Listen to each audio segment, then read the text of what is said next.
the best quarterback you can be. It got you this far. Why would you change it? Back in 3 minutes.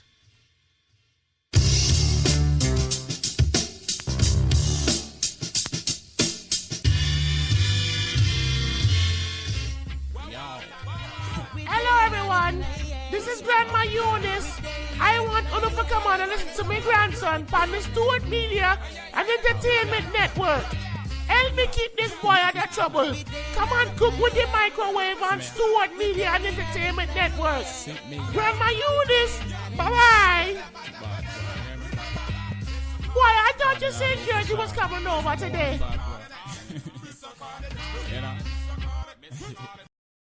You hear that? He's coming. Every Monday, Wednesday, and Friday morning from 9 to 10 a.m. The Alpha Male's coming. Only on the Stewart Media and Entertainment Network. The Alpha Male. What is ID Life? Well, over the last 18 years, a group of scientists and doctors have been working on the development of a one-of-a-kind nutritional supplement program that takes all the guesswork out of what you need and delivers your truly personalized pharmaceutical-grade nutrition with your name on it directly to your door. Through the integration of thousands of medical and scientific studies, answers you provide to the free assessment, and more than 5,470 algorithms that process the data, ID Nutrition recommends what you need, leaves out what you don't, and blocks things known to the system to have possible adverse effects based on the answers you provide. The result is a program that is revolutionizing the health and wellness industry. Welcome to ID Life. For more information, just go to thedougstewartshow.idlife.com. That's thedougstewartshow.idlife.com. Do you have your own radio show? Are you an artist or a DJ? BB Mobile Apps is the solution for you. They specialize in creating mobile apps for entertainers. That's right. You can have your own mobile app where your followers can hear your shows or music, watch your videos, and view all your social networks in one place. You can even make money with banner ads and send push notifications directly to your audience to make sure they get your messages. Everyone has their phones on them, right? A mobile app will add credibility to your brand because your content will be accessible to them while they're on the go. BV Mobile Apps also makes apps for bloggers, actors, and producers. The process only takes about 20 minutes. Just go to bvmobileapps.com and click Get Started Now. That's bvmobileapps.com and tell them the Doug Stewart Show sent you. Our number two of the sportsapp.com. What is it? It's the first live action mobile sports app played in real time and a cool way to immerse yourself in the game. Make coaching calls just like the pros. Check out the video. Download for free this fall and register now again at footballsportsapp.com. Want to be part of this new exciting technology and make money? Fill out the short form at the bottom of the website and mention TDSS. Again, footballsportsapp.com. Yes, sir. All right, let's try it again. It's our number two of the Doug Stewart Show, baby. Let's go.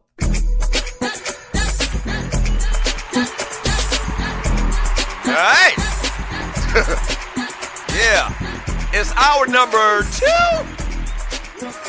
And coming up in 15 minutes, man, a little entertainment conversation, birthdays, and all of that stuff, man. Welcome to the Doug Stewart Show, especially if you're new.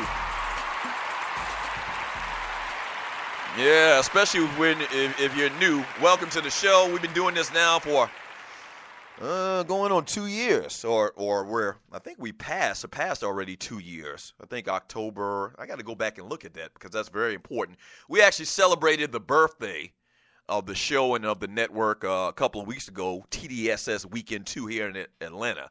But I need to find out the exact date, or maybe we can have somebody come in the studio and sing me happy birthday or something like that. Shut up. On that Wilbon thing, man, one more thing from that Wilbon thing, and I kind of mentioned this before, but like I always, or I believe that there's some type of, like I said, concerted effort to denigrate, athletic quarterbacks. And I don't know if it's conscious or subconscious. Watching the strides that these players have made over the years, man, and to see year in and year out, Cam Newtons of the world, Deshaun Watsons of the world. I'll even put in that conversation Russell Wilson, to do the things that they're doing, man, is incredible. Now, I will say this.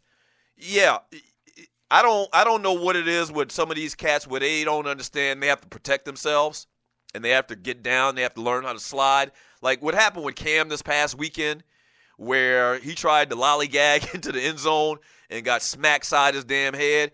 I mean, I think of Fred Sanford when I think about that situation. That's just dumb, son.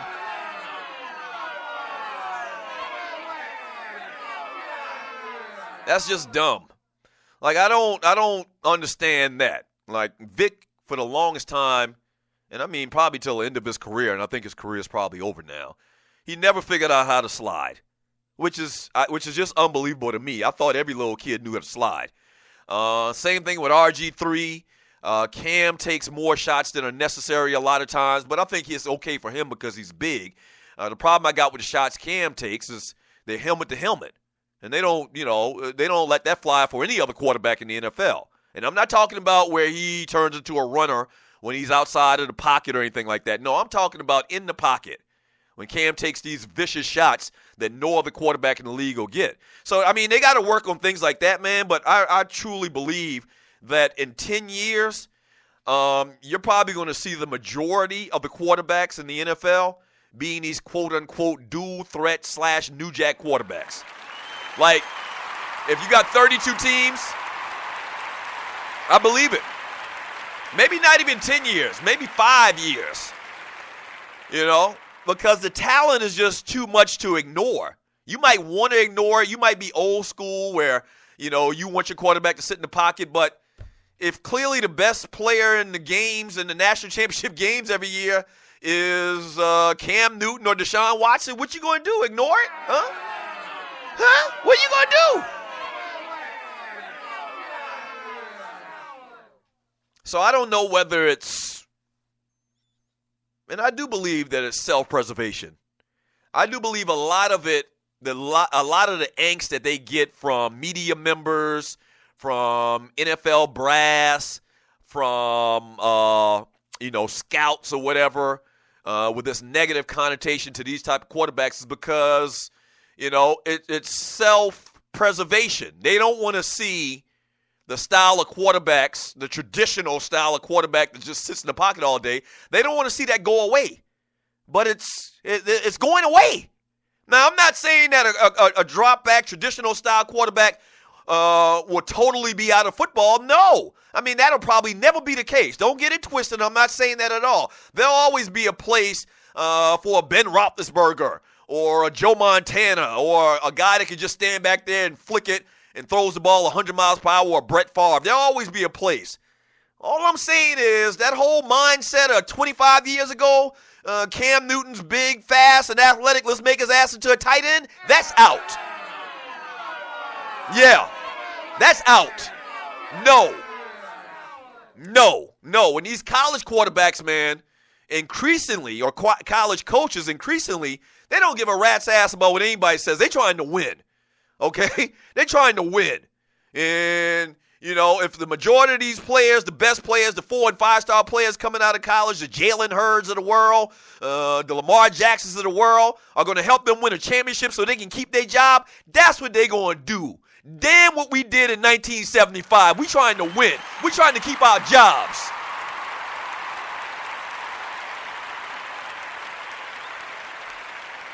So it's changing for the better, I believe. For the better. And I do believe within 5-10 years, the majority of the NFL teams, 32 teams, you have more than half have these quote-unquote new jack quarterbacks. I said it. Book it.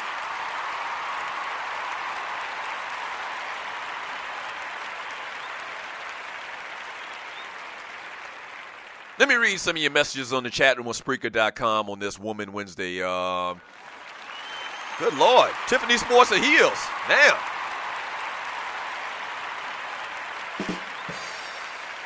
Okay.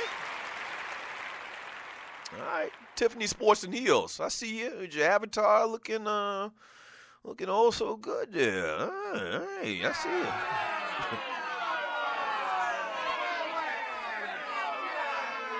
Damn, a Kai toy, huh? Tiffany Sports and Heels. I see you. She says something in the chat room. Thanks, Big L. She's talking to somebody in the chat room. From Texas Ty, click the heart. AI, we are digging it here. Go JT. If the Buckeyes, but pulling him to win. They're talking some college football, it looks like. From Clay, Mr. Stokes Davis. These teams' owners want their quarterbacks to be the face of the franchise that can show off, or that they can show off to colonizers. They don't want a guy with tattoos or ear piercings. Yeah, and that's a large part of the issue as well. But most of these guys, man, I don't see these guys being wearing a bunch of tattoos or whatever for the most part. I mean, those are like I said earlier, those are outliers. Like Deshaun Watson is as clean cut as they come. Right. Cam Newton, for the most part, was clean cut as they came. Lamar Jackson, I don't see a bunch of tattoos and earrings or whatever. Now, they might have some funky hairstyles or whatever, you know, but it's crazy. From Barbershop Sports Talk Podcast, what up, folk? I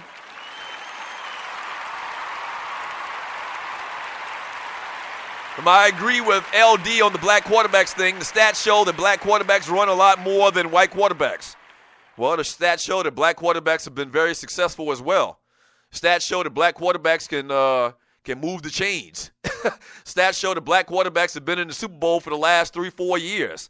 It's kind of like becoming a theme, you know. From Spicy Conversations. What up, Spicy? Good morning, Spicy. Drinking this Lemitra early this morning. What the hell is Lemitra? I don't even know what that is. From Clay, Mr. Stokes Davis. Not really, Doug. The dual threat quarterback was supposed to blossom 5 years ago. The colonizers will always keep a pocket passer on their team. We'll see. We'll see. If the talent level that they have to choose from, though, is quote-unquote dual-threat quarterbacks, what you going to do? Like I was saying to Wilbon yesterday in these series of tweets, if you don't want these type of quarterbacks, don't draft them. But you have to. It's like, what are you going to do? You're going to not draft Lamar Jackson because you're scared about him running? You weren't going to draft RG3?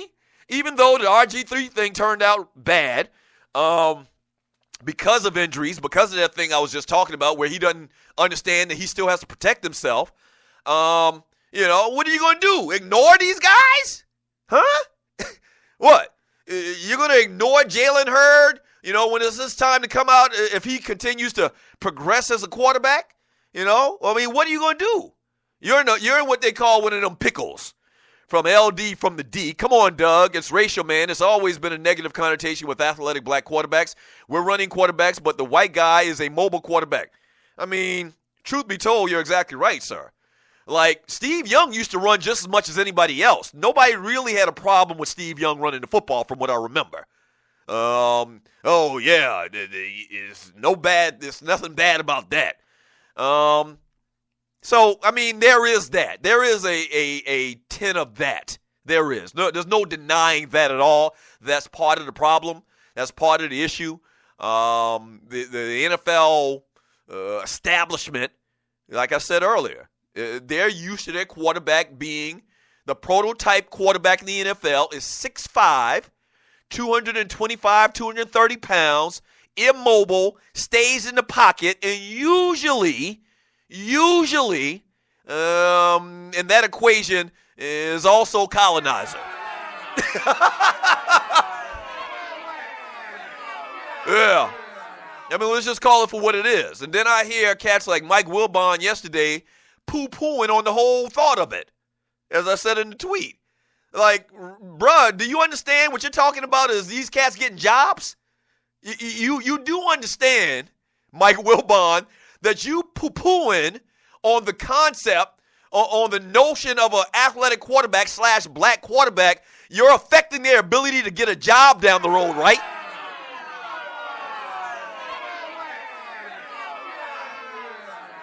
Not in a big way, but it accumulates. When Mike Wilbon says it, and Jason Whitlock says it, and Merrill